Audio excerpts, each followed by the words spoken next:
Hello HSC 28 batch কমার্সের স্টুডেন্টরা, তোমরা যারা কমার্স নেওয়ার জন্য অলরেডি ডেডিকেটেডলি ভাবতেছো যে ভাইয়া এসএসসি লাইফে তো কমার্সে ছিলাম অ্যান্ড আমি ইনশাল্লাহ কমার্সেই পড়বো এবং আমার মোটামুটি এসএসসি পরীক্ষাটা ভালোই গিয়েছে। আমি আমার এলাকার কলেজে বা শহর অঞ্চলের কলেজে ভর্তি হওয়ার জন্য ইনশাল্লাহ প্রিপারেশন নিব। আমার খুব শীঘ্রই কি দিবে, রেজাল্ট দিবে। এখন রেজাল্ট পাওয়ার পরে আমাদের হয়তো বা কলেজ শুরু হয়ে যাবে, কিন্তু আমরা আসলে শিক্ষার্থীদের একটা প্রবলেম হচ্ছে আমরা তিনটা জিনিস মেনটেন করতে পারি না। একটা হচ্ছে আমাদের কলেজের ক্লাস, হ্যাঁ, তারপর হচ্ছে আমাদের নিজেদের প্রাইভেট, হ্যাঁ, তারপর হচ্ছে নিজের পড়াশোনা। সেই তিনটা বিষয় আমরা আসলে কিভাবে মেনটেন করব, এই বিষয়গুলো আমাদের একটু জানা দরকার। কারণ এইচএসসি লাইফ আর এইচএসসি লাইফ কিন্তু যদি ম্যাচিং করে চলো তাহলে কিন্তু হবে না। এইচএসসি লাইফে হচ্ছে কি আমাদের যে বই ছিল খুবই ছোট ছোট পিচ্ছি পিচ্ছি বই, তারপর হচ্ছে কলেজ লাইফে যখন আমরা যাব প্রত্যেকটা তোমার যে এসএসসি লাইফের যে বইগুলো ছিল সেগুলো দেখবা এইচএসসিতে একটা চ্যাপ্টার হয়ে যাচ্ছে। তো সেক্ষেত্রে তোমার মাথায় রাখতে হবে যে কলেজের ক্লাস, নিজের প্রাইভেট এবং নিজের পড়াশোনায় তিনটা বিষয় যখন তুমি মেনটেন করতে যাবা তোমার হয়তো বা মনে হবে যে না আমার এসএসসিতে মনে বেশি ভালো ছিলাম। তো এখন কি করতে হবে যে আমাদের কলেজের ক্লাসও করা লাগবে। কিছু প্রাইভেট কলেজে যারা ভর্তি হয়, গভর্নমেন্ট কলেজ তো মজার, গভর্নমেন্ট কলেজে ক্লাস টাস করা লাগে না, কিন্তু তুমি যখন কোনো একটা প্রাইভেট বা ভালো কলেজে যখন যাবা তোমার কিন্তু নিয়মিত কলেজে ক্লাস করতে হবে। আবার নিজের প্রাইভেট আছে, হ্যাঁ, অনলাইন কোচিং আছে, বাসায় 4টা টিচার আছে, হ্যাঁ, সেইগুলো কীভাবে মেনটেন করবো, আবার নিজের পড়াশুনোও আছে। সেইগুলো মেনটেন করার জন্য তোমাকে বেশ কিছু বিষয় ফলো করতে হবে। হ্যাঁ, আসো, প্রথমত হচ্ছে কি আমাদের কলেজে আমরা শুধু অ্যাটেন্ডেন্সের জন্য যাব না, সহজ কথা। আমাদের বিশেষ করে যারা গভর্নমেন্ট কলেজে আমরা যখন ভর্তি হব, হ্যাঁ, পোলাপাইন দেখবা আড্ডাবাজি করতেছে, ঘুরতেছে, হ্যাঁ, তারা কি করে, তারা হচ্ছে কি একটা ফ্রেন্ড সার্কেল বানায় বিভিন্ন জায়গায় ঘুরতে যায়। ফার্স্ট ইয়ারটা পুরোটা এভাবে যায়।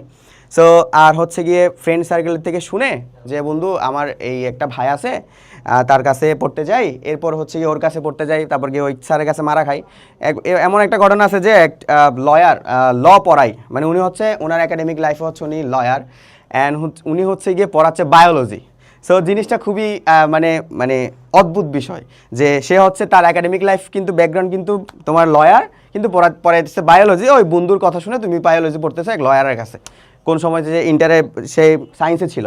সে এই ক্ষেত্রে হচ্ছে কি আমাদের মেইন সমস্যাটা হচ্ছে আমরা কলেজে শুধু অ্যাটেন্ডেন্সের জন্য যাব না, হ্যাঁ, ফার্স্ট অফ অল। তারপর হচ্ছে কি আমরা আমাদের ফ্রেন্ডের কথা শুনে কোনো প্রাইভেট কোচিং বা প্রাইভেট টিউটরের কাছে কখনো নেভার এভার যাবই না, হ্যাঁ, বা কোনো একটা অনলাইন কোচিংও আমরা যখন ভর্তি হতে যাব সেক্ষেত্রে আমরা আগে সেটার ডেমো ক্লাস বা সেটার হচ্ছে কি পপুলারিটি, হ্যাঁ, সব কিছু চেক করে দেন আমরা ওখানে ভর্তি হওয়ার চেষ্টা করব। এরপর হচ্ছে প্রাইভেট হচ্ছে ভাইয়া সবসময় সেলফ স্টাডির একটা জায়গা। আসলে কোচিং কিংবা প্রাইভেট টিউটর তোমার কখনো তোমার তারা জাস্ট একটা সিঁড়ি হিসেবে কাজ করবে। যেমন আমি যদি তুমি যদি আমাদের একাডেমিকটা অ্যাডমিশন কোর্সে ভর্তি হও, হ্যাঁ, তো একাডেমিকটা অ্যাডমিশন কোর্সে আমি তোমাকে ট্র্যাকার দিয়েছি, রুটিন দিয়েছি, ক্লাস দিয়েছি, অ্যাডমিশনের ক্লাস দিয়েছি, একাডেমিকের ক্লাস দিয়েছি। এখন তুমি পড়তেছো কিনা এটা আমি জানি না, হ্যাঁ, আমার তো তোমার শত শত হাজার হাজার স্টুডেন্ট আছে, আমি কি এক্সাম সেকশনে গিয়ে কি চেক করবো কে কে ক্লাস করতেছে, কে কে হচ্ছে গিয়ে এক্সাম দিচ্ছে, এগুলোকে চেক করা আমার দ্বারা সম্ভব না। সো প্রাইভেট যারা পড়তেছো বা কোচিংয়ে যারা আছো বা এসিটিডিতে যারা আছো বা এসিটিডিতে যারা ভর্তি হবা, সেক্ষেত্রে তোমার একটা বিষয় মাথায় রাখতে হবে, নিজের সেলফ স্টাডি সবসময় মাথায় রাখতে হবে। দেখো আমি আমার ইন্টার লাইফে আমার একটা এই যে বললাম না আমি গভর্নমেন্ট কলেজে যেহেতু পড়েছি, তো আমার অ্যাটেন্ডেন্স নিয়ে খুব বেশি প্যারা থাকতো না, আমি খুব একটা বেশি যাইতামও না। সো আমি হচ্ছে গিয়ে নিজে বাসায় বেশি পড়াশোনা করতাম এবং আমার একটা ফ্রেন্ড সার্কেল ছিল, আড্ডা ছিল। তো আড্ডাবাজি সব কিছু করেছি কিন্তু নিজের জন্য একটা সময় রেখেছি। তো সেক্ষেত্রে হচ্ছে গিয়ে তোমার এই যে সেলফ স্টাডি যেহেতু বলেছি, নিজের জন্য একটা কি রাখবা, সময় রাখবা। ধরো তুমি সারাদিনের মধ্যে তুমি ধরো 3-4 ঘন্টা বা 5 ঘন্টার একটা সময় রাখবা যেটা নিজে পড়বা, মানে তোমার প্রাইভেট পড়াশোনার বাদে। ধরো তুমি এসিডিএটিতে সারাদিনে 3টা ক্লাস করেছো, হ্যাঁ, 3টা ক্লাস করার পরে ধরো 2টা এক্সাম দিয়েছো, ওখান থেকে কোনো একটা নোট পড়েছো, নোট নিয়েছো, এগুলার বাইরে গিয়ে তুমি চেষ্টা করবা হচ্ছে গিয়ে তোমার যে সকল হচ্ছে তোমার কি এক্সট্রা পড়াশোনা আছে বা তোমার জন্য অ্যাডমিশন ক্যাটাগরি যে পড়াশোনাগুলো আছে এগুলো সব পড়াশোনা করার চেষ্টা করবা। তার পাশাপাশি আমাদের যে কলেজে তো যারা প্রাইভেট কলেজে পড়বা সেক্ষেত্রে তোমাদের তো ডেইলি ক্লাস করা বাধ্যতামূলক, না তোমরা ফাইন খাবা। সো সেক্ষেত্রে হচ্ছে তোমার কলেজের পড়াশোনার বাইরে চেষ্টা করবা 4-5 ঘন্টার একটা নিজের পড়াশোনা রাখার। এরপর হচ্ছে মাস্ট ডু লিস্ট, হচ্ছে গিয়ে মাস্ট ডু লিস্ট বলতে বোঝাচ্ছি আমি তোমার যেহেতু কমার্সে আমাদের মেইন 3টা পেপার হচ্ছে তোমার ম্যাথমেটিক্যাল, হ্যাঁ, মেইন 3টা পেপার ম্যাথমেটিক্যাল বলতে accounting first paper, accounting second paper এবং ফিনান্স ফার্স্ট পেপার। সো এগুলার ক্ষেত্রে হচ্ছে গিয়ে আমাদের কী করতে হবে, এগুলার ক্ষেত্রে আমাদের একটু বেশি সময় দেওয়া লাগবে।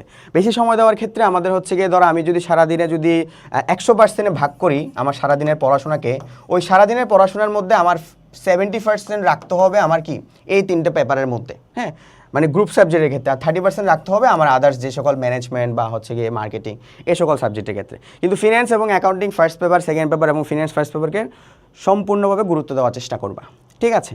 এরপরে গ্যাপ টাইম বের করবা। গ্যাপ টাইম বলতে বোঝাচ্ছি আমি, ধরো আমাদের মধ্যে হচ্ছে গিয়ে ধরো যারা ডেইলি ক্লাস করা লাগবে, যেগুলো প্রাইভেট কলেজ আছে তাদের ডেইলি ক্লাস করতে হয়, হ্যাঁ, সেক্ষেত্রে হচ্ছে তোমার একটা গ্যাপ টাইম বের করবা যে আমার এখানে ধরো আমার 4টা পর্যন্ত কলেজে ক্লাস থাকে, বা কলেজে যদিও 4টা পর্যন্ত ক্লাস সচরাচর থাকে না, প্রাইভেট কলেজ হলেও হাইয়েস্ট তোমার 2টা পর্যন্ত ক্লাস থাকবে। সে এরপরে হচ্ছে কি তোমার বাকি টিউটর মিলে, হ্যাঁ, বাকি টিউশন বা তোমার টিউটর মিলায়া বা তোমার অন্যান্য প্রাইভেট মিলায়া তোমার ধরো হাতে 3-4 ঘন্টার একটা টাইম বের করবা, হ্যাঁ, যে টাইমের মধ্যে হচ্ছে গিয়ে তোমার বাকি যে পড়াশোনাগুলো আছে সেগুলো সেরে ফেলার চেষ্টা করবা।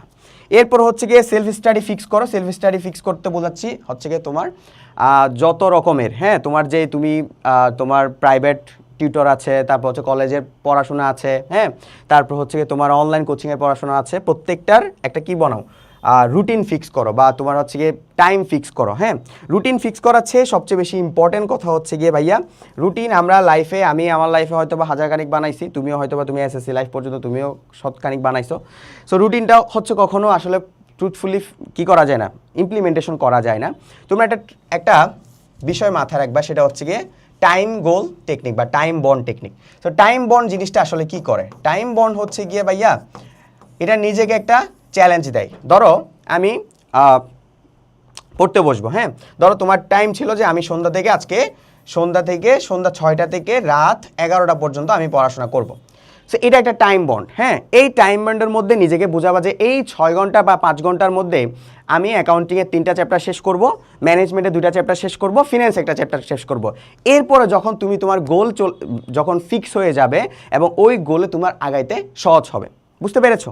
তো এবার আসো, যারা কলেজ লাইফে নিজের পড়াশোনা, কলেজ টাইম এবং প্রাইভেট টাইম সব কিছু মিলায় যদি একটা ভালো রেজাল্ট যদি করতে চাও, আমি বলবো তোমার জন্য সবচেয়ে বেস্ট হবে ফ্রেন্ডের কথা না শুনে তোমার এসিটিআইডিতে ভর্তি হয়ে যাওয়া। এখন ভাই এসিটিআইডিতে আসলে কি আছে? হ্যাঁ, আমি যে তোমাকে এতক্ষণ ফাও প্যাচাল পারলাম, এসিটিআইডিতে আসলে কি আছে?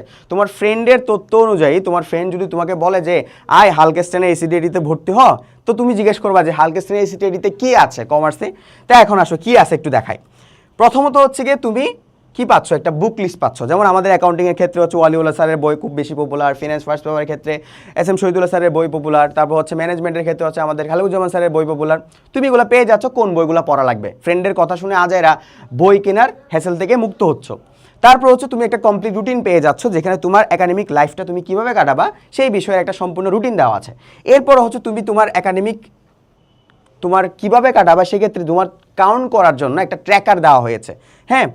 এরপরে এবার আসো হচ্ছে তুমি একাডেমিকের বেসিক যে ক্লাসগুলো আছে, যেমন আমাদের কমার্সের ক্ষেত্রে accounting, management, marketing, finance, economics, statistics, কৃষি শিক্ষা, হ্যাঁ, সে এই প্রত্যেকটার ক্লাস দেওয়া আছে। বিশেষ করে যারা কৃষি শিক্ষা নেয়, যেমন আমি হচ্ছে আমার লাইফে একটা ভুল কাজ করেছিলাম, সেটা হচ্ছে আমি কৃষি শিক্ষা নিয়েছিলাম 4th সাবজেক্ট হিসেবে। সো 4th সাবজেক্ট হিসেবে কৃষি শিক্ষা নিয়ে আমি একটা ভুল আসলে করেছিলাম, কারণ আমি এখন ভার্সিটিতে এসে আমার ইকোনমিক্সের বেসিক খুব খারাপ, সত্য কথা। সো চেষ্টা করবা 4th সাবজেক্ট হিসেবে ইকোনমিক্স অথবা স্ট্যাট নেওয়ার জন্য, কৃষি শিক্ষা প্লিজ নিও না। তারপর হচ্ছে গিয়ে তোমার একাডেমিক সলভিং ক্লাস আছে। তোমার ধরো কোনো একটা প্রবলেম হচ্ছে, কোনো একটা টপিকে প্রবলেম হচ্ছে, সেক্ষেত্রে তুমি ওই একাডেমিক সলভিংয়ে গিয়ে ওই টপিকটা ক্লিয়ার করতে পারবা। এবার আসো, আমাদের বোর্ড কোয়েশ্চেন সলভিং ক্লাসও আছে, আবার টেস্ট পেপার সলভিং ক্লাসও আছে, আবার ওয়ান শট ক্লাসও আছে যদি তোমার ওয়ান শট ক্লাস করতে ইচ্ছে করে। এবার আসো হচ্ছে যখন একজন শিক্ষার্থীর একাডেমিক শেষ করার পরবর্তীতে তার পার্ট হচ্ছে ভাই অ্যাডমিশনে যাওয়া। বিশেষ করে যারা ডেডিকেটেডলি যারা ভাবে যে একটা গভর্নমেন্ট ইউনিভার্সিটিতে পড়বে, সরকারি টাকায় পড়াশোনা করবে, সেক্ষেত্রে তার একটা অ্যাডমিশন টেস্ট দিতে হয়। সেক্ষেত্রে তার প্রি অ্যাডমিশনের জন্য ক্লাস দেওয়া আছে এবং ফুল অ্যাডমিশনের জন্য ক্লাস দেওয়া আছে। এবার ভেবে দেখো ভাই, আমি তোমাকে বলবো না কখনো এই কোর্সটা কিনো, তোমার ফ্রেন্ডের থেকেও জিজ্ঞেস করো না যে ভাই এই কোর্সে কী আছে। তুমি নিজে ঢুকে দেখবা, ডেমো ক্লাস দেখবা, তোমার যদি ভালো লাগে, ভালো মনে হয়, তাহলে কোর্সটা এনরোল করে নিতে পারো। সবাই ভালো থাকবা, সুস্থ থাকবা, আসসালামু আলাইকুম।